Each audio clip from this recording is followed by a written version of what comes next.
So I apologize to you guys who've already seen this video. However, I wanted to re-upload this video because there's some things I want to add to this topic of quiet quitting, which I think will be helpful for people who are thinking about doing this at work.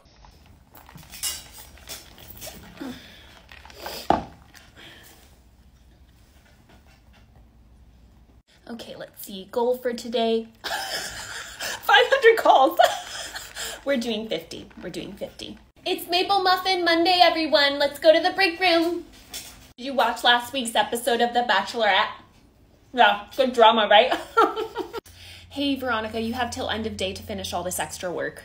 Respectfully, Susan, it's 2022. We're acting our wage, so don't give me extra work. Okay? Thank you. Thank you. She did not say that. She did not. Oh my God. I'm dying. I'm happy to help. Have a great day. Okay, bye.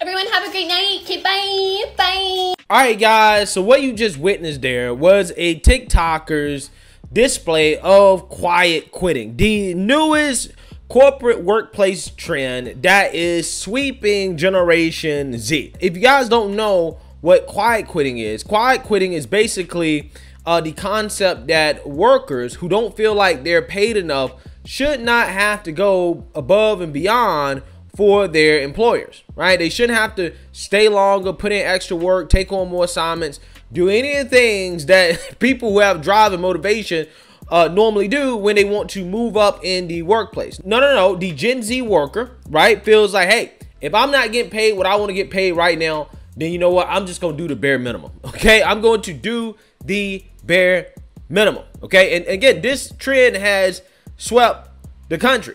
It's actually evolved into other trends like the hashtag act your wage. Okay. Which is basically the same thing as quiet quitting, but essentially saying, look, you know, I'm only going to do what I feel like I get paid to do.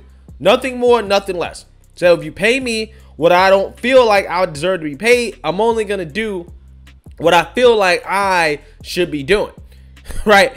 Again, I'll go ahead and show you another TikTok that can demonstrate this concept of acting your wage.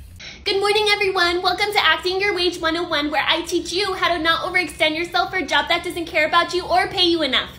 First and foremost, here you go. Thank you, Veronica. Thanks, Veronica.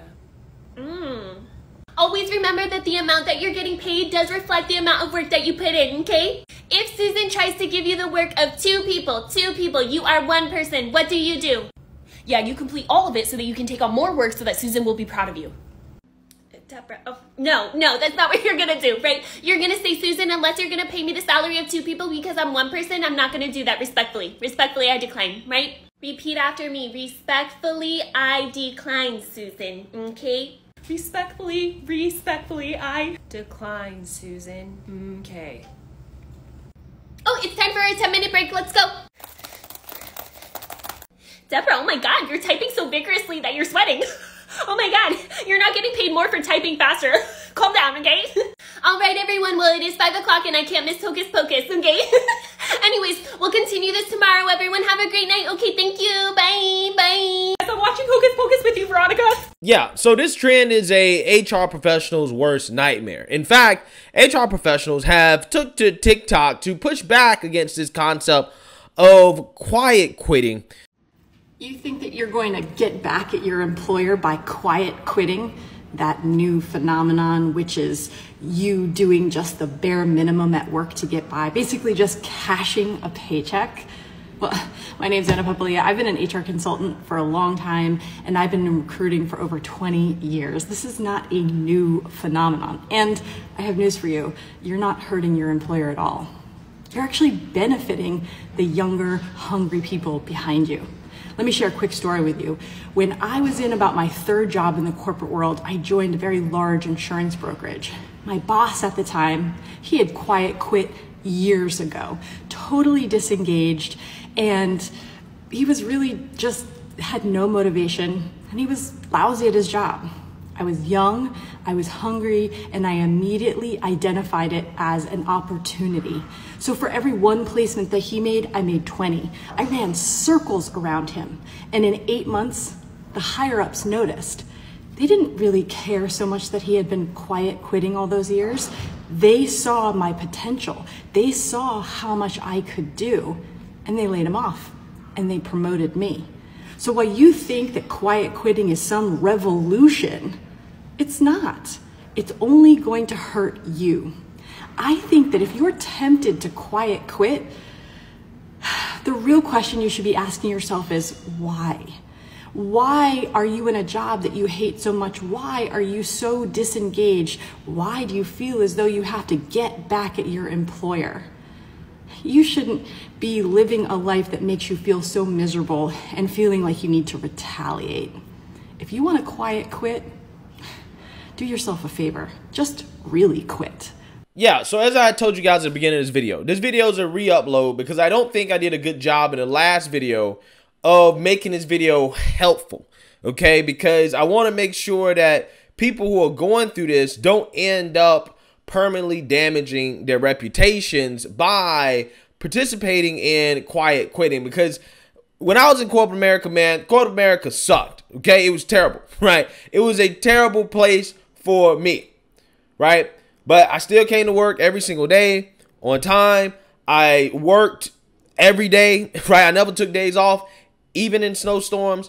Even after I got in a car accident, on lunch, I still came in to work that same day, right? And I do not feel like I got rewarded for those things that I did when it came time for a pay raise. And that's part of the reason why I decided that I don't want to be a part of corporate America, right? I don't have time for this, okay? To work hard for minimum return, right? And that's a personal decision everybody makes. But regardless of that, I do believe that it is best to protect your reputation regardless of how you feel on the job, right? Regardless of whether or not you feel you're getting paid what you're supposed to be getting paid, or that office politics is getting in the way of you being promoted. Because let's be honest, you increase your chances of being promoted the harder you work, right? The harder you work, you're on top of your stuff, you're taking on new responsibility, you know, you are doing what is asked of you, you're going above and beyond. Theoretically, that's supposed to get you promoted. And I think that most of the time, generally speaking, people who do go above and beyond are the ones that get promoted. However, we all know that favoritism in the corporate workplace plays a factor in promotions. The person that works the hardest, that has the most merit, doesn't always get the job. They don't always get the promotion. Because again, there's a lot of butt kissing in corporate America. We all know it, okay? But in general, if you do work hard, you increase your chances of being the boss's favorite or having some form of favoritism, especially if you find ways to make their jobs easier, right? People who make their bosses' jobs easier are generally liked by their bosses. People that make their bosses' lives harder are generally disliked by their bosses, right? So it's a general rule of thumb. If you work hard at making the boss's life easier, right, you might find yourself being a favorite, okay? You might find yourself getting some perk, right? So I get that. And I get how people get frustrated when they work hard, when they feel like I've done everything I can do and I still did not get my promotion. Therefore, you know what? Screw it. I'm just going to, you know, do the bare minimum, right? I'm going to quiet quit. Which at that point, I don't blame people for doing that. I don't blame you for doing that. My only recommendation would be to not ruin your brand. And this is a corny concept, but this is something I learned in corporate America. You got a brand, right? And your brand follows you around, okay? If you develop a reputation at your current job before going to your next job, because that's what you should do. If you're not earning the money that you want to earn, you're not getting the promotion, or you're not being treated right, don't show no loyalty to the company. Go get another job because they're not being loyal to you. But in that process, you don't want to quiet quit and then get to the point where you're coming into work late, you're being sloppy, you're making mistakes. You're giving your last job a reason to say something bad about you if asked about you during the job interview process.